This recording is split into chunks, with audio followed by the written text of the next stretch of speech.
জাতীয় থেকে আন্তর্জাতিক প্রান্তিক জনপদ থেকে নগর চারপাশ ঠিক কী ঘটছে এই মুহূর্তে তা নিয়ে আয়োজন এখন চারদিক। আপনার সঙ্গে আছি আমি তৌহিদুর রহমান।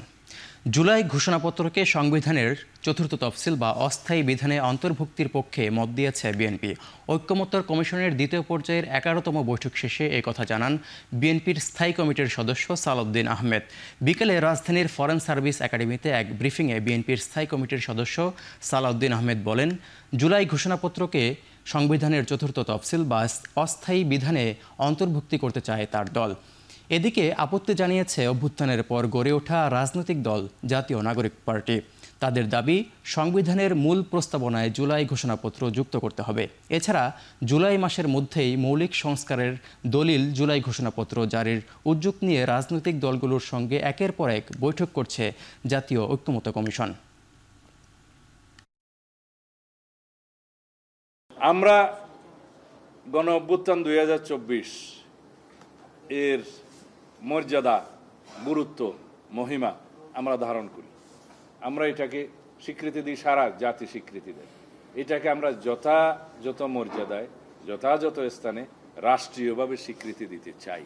এটা উপযুক্ত হবে ঘোষণাপত্রের অংশ পুরাটা না নিয়ে শুধু গণ অভ্যুত্থান 2024 জুলাই আগস্টের ছাত্র গণ অভ্যুত্থানের সেই চেতনাটুকু ধারণ করে স্বীকৃতি দেয়া চতুর্থ তফসিলে আনা যেতে পারে।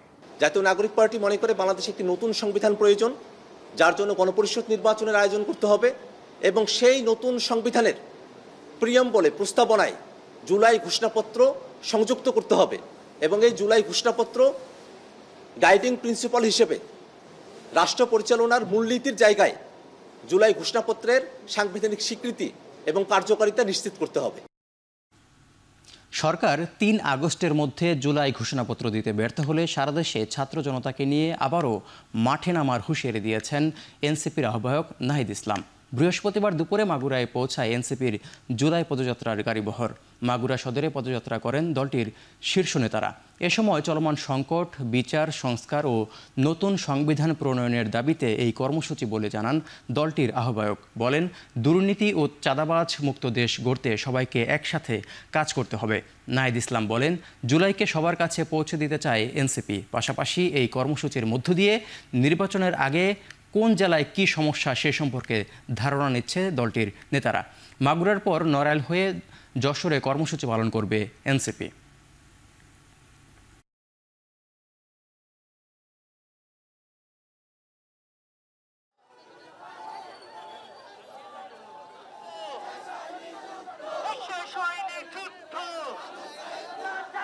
জুলাই ঘোষণাপত্র এবং জুলাই সনদের জন্য আমরা 5ই আগস্ট এই গণ অভ্যুত্থানের 1 বছর পূর্তি হবে। আমরা 3রা আগস্টের মধ্যেই সেটি কার্যকর দেখতে চাই এবং সরকার যদি 1 বছরের মধ্যেও এটি দিতে ব্যর্থ হয়, সকল রাজনৈতিক পক্ষ মিলে যদি ব্যর্থ হয়, তাহলে সারা দেশের ছাত্র জনতাকে নিয়ে আমরা আবারও মাঠে।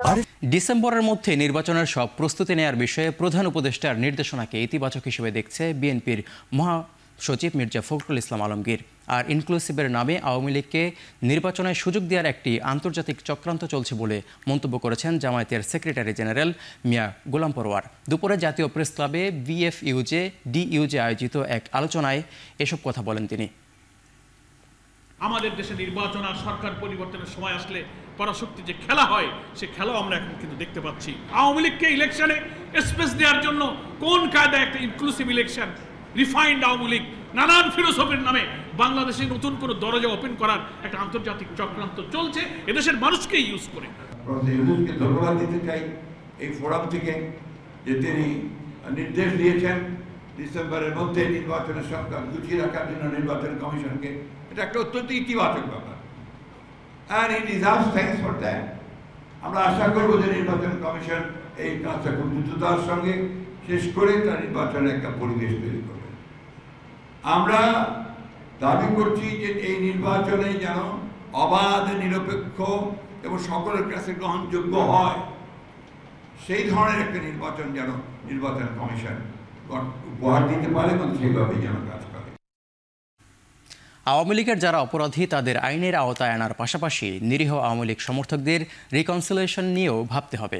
বিকেলে রাজধানীর সেগুনবাগিচায় গণসাংস্কৃতিক পরিষদের নবগঠিত কমিশনের পরিচিতি সভায় এমন মন্তব্য করেন গণ অধিকার পরিষদের সভাপতি নুরুল হক নূর। আওয়ামী লীগের রাজনীতিকে দেশের মানুষ ছুঁড়ে ফেললেও তাদের 1.5-2 কোটি সমর্থকদের সমাজের মূলধারার সাথে মেশার সুযোগ দিতে হবে বলে মনে করেন তিনি। এ সময় রাষ্ট্রীয় ক্ষমতায় ভারসাম্য আনতে সংসদের উচ্চকক্ষ আনুপাতিক হারে প্রতিনিধি নির্বাচনের দাবিও জানান নুরুল হক নূর। বলেন, একদলীয় শাসন প্রতিহত করতে ও প্রতিনিধিত্বমূলক সংসদের খাতিরে এই পদ্ধতির প্রয়োগ দরকার।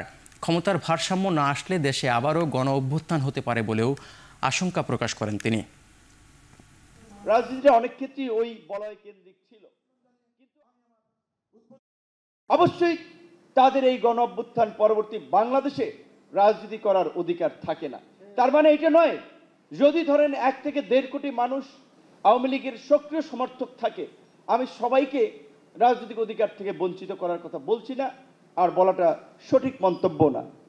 জুলাই আগস্ট আন্দোলন চলাকালে হত্যার নির্দেশসহ 5টি অভিযোগ গঠনের মধ্য দিয়ে বিচার শুরু হলো শেখ হাসিনা সহ 3 আসামির বিরুদ্ধে। আর এই মামলায় রাজসাক্ষী হলেন সাবেক পুলিশ প্রধান চৌধুরী আব্দুল্লাহ আল মামুন।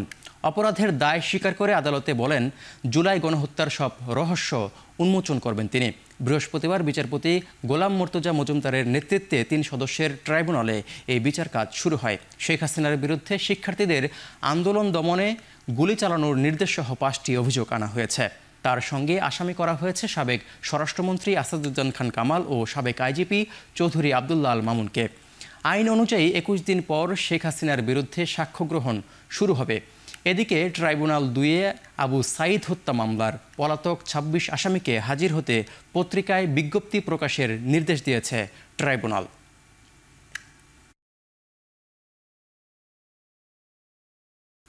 ভোটের সময় সরকার ও নির্বাচন কমিশন যেভাবে নির্দেশ দেবে সেভাবেই বিজেপি দায়িত্ব পালনে প্রস্তুত বলে জানিয়েছেন বাহিনীর মহাপরিচালক মেজর জেনারেল মোহাম্মদ আশরাফুজ্জামান সিদ্দিকী। চট্টগ্রামের সাতকানিয়ায় বিজেপির 103তম রিক্রুট ব্যাচের প্রশিক্ষণ সমাপনী কুচকাওয়াজ অনুষ্ঠান শেষে সাংবাদিকদের কথা বলেন তিনি। নতুন সৈনিকদের উদ্দেশ্যে বিজেপির মহাপরিচালক বলেন, নমনীয় নয়, প্রতিপক্ষকে প্রতিরোধ করতে হবে বলিষ্ঠভাবে। সীমান্তে নিরাপত্তা নিশ্চিতের জন্য নতুন 5,000-এর মতো জনবল যুক্ত করার প্রক্রিয়া শুরু হয়েছে জানিয়েছে বিজেপি মহাপরিচালক। বলেন, আগামী জাতীয় নির্বাচনেও তারা দায়িত্ব পালন করবেন। এছাড়াও ভারতের পুশিন সম্পর্কে তিনি বলেন, বাংলাদেশি নাগরিক থাকলেও তাদের নিয়মতান্ত্রিকভাবে ফেরত নেওয়া হবে। এ সময় বিজেপি মহাপরিচালক নবীন সৈনিকদের অর্পিত দায়িত্ব সুশৃঙ্খল ও সুচারুরূপে পালনের নির্দেশ দেন।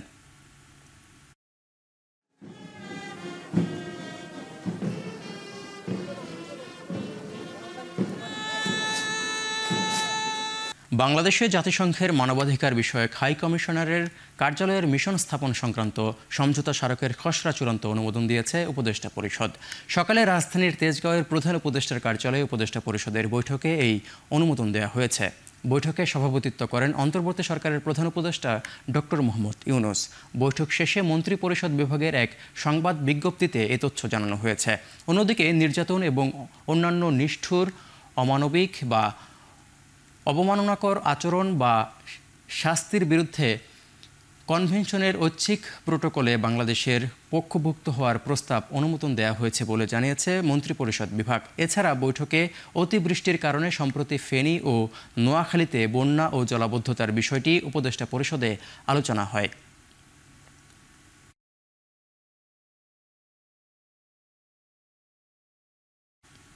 দৈনিক প্রথম আলো পত্রিকায় প্রকাশিত ঈদ শুভেচ্ছা কার্টুনে ঈদ মোবারক লেখার পাশে কুকুরের ছবি ব্যবহার করায় ধর্মীয় অনুভূতিতে আঘাতের অভিযোগে মামলা করেছেন নজরুল ইসলাম নামের এক হেফাজত ইসলামের নেতা। পত্রিকাটি সহ আসামি করা হয়েছে দৈনিক প্রথম আলোর সম্পাদক, প্রকাশক ও গ্রাফিক্স ডিজাইনারকে। বৃহস্পতিবার ঢাকার মেট্রোপলিটন ম্যাজিস্ট্রেট মোহাম্মদ সাইফুজ্জামানের আদালত মামলাটি গ্রহণ করেন। একই সঙ্গে অভিযোগ তদন্ত করে অপরাধ তদন্ত বিভাগ সিআইডিকে প্রতিবেদন দাখিলের নির্দেশ দেন। এর আগে গেল 28 এপ্রিল নজরুল ইসলাম বাদী হয়ে এই মামলার আবেদন করেন। মামলার অভিযোগে বলা হয়, গেল 30 মার্চ প্রথম আলো পত্রিকার প্রথম পাতায় দ্বিতীয়, তৃতীয় এবং চতুর্থ কলামের হেডলাইনে ঈদ মুবারক নামক একটি ব্যঙ্গাত্মক কার্টুন প্রকাশ করে, যা কুকুরের ছবি সংবলিত।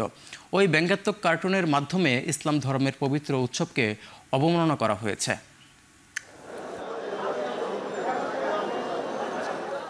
এসএসসি ও সমমান পরীক্ষায় এবার পাশ করেছে ৬৮.৪৫%, যা গেলবারের চেয়ে ১৫% কম। আর জিপিএ 5ও কমেছে ৪৩,০০০।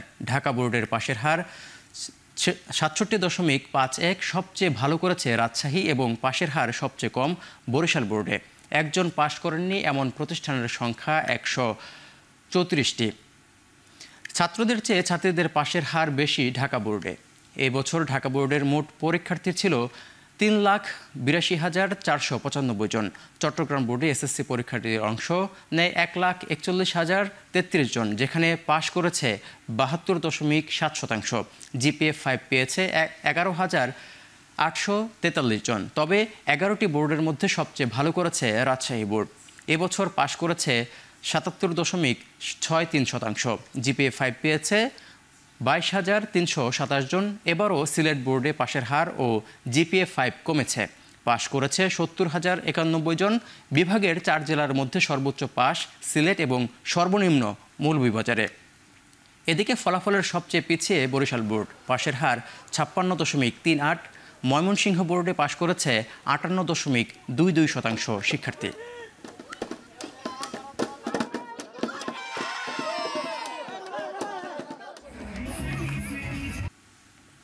১৩ জন সংঘাত শুরুর পর থেকে এখন পর্যন্ত ১২ জন ইরানি সাংবাদিককে হত্যা করেছে ইসরায়েলি সেনারা।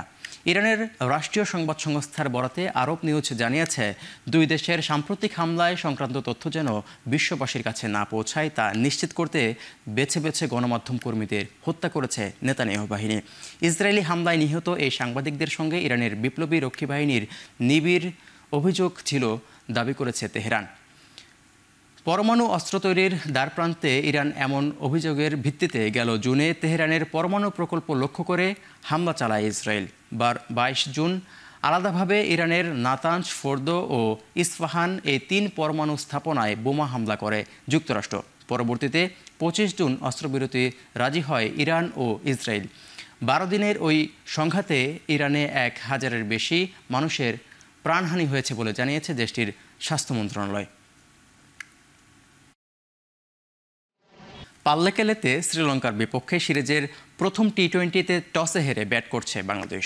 শেষ খবর পাওয়া পর্যন্ত সফরকারীদের সংগ্রহ ৩ উইকেটে ৭৯ রান। উদ্বোধনী ২ ব্যাটার পারভেজ ইমন ও তানজিদ তামিম শুরু থেকেই আক্রমণাত্মক শুরু করেন। ইমন রানের খাতা খোলেন বাউন্ডারির মাধ্যমে। ৫ ওভারে দুজনের ৪৬ রানের পার্টনারশিপ ভাঙেন নুয়ান থুসারা। ১৬ রান করে সাজঘরে ফেরেন তানজিদ তামিম। তিনি উঠে এসেও রান খরা কাটাতে পারেনি অধিনায়ক লিটন দাস। ১১ বলে ৬ রান করে আউট হয়েছেন তিনি। দারুণ খেলতে থাকা পারভেজ ইমনও ফেরেন ৩৮ রান করে। এদিন একাদশে ৩ পেসার ও ২ স্পিনার রেখেছে টাইগাররা। তাসকিন আহমেদ ও তানজিম সাকিবের সাথে আছেন লম্বা সময় পার করে দলে ডাক পাওয়া মোহাম্মদ সাইফুদ্দিন। একাদশে ফিরেছেন টপ অর্ডার ব্যাটার নাইম শেখও। স্পিনের মেহেদি মিরাজের সঙ্গে রিশাদ হোসেন। একাদশে জায়গা হয়নি জাকের আলী অনিকের।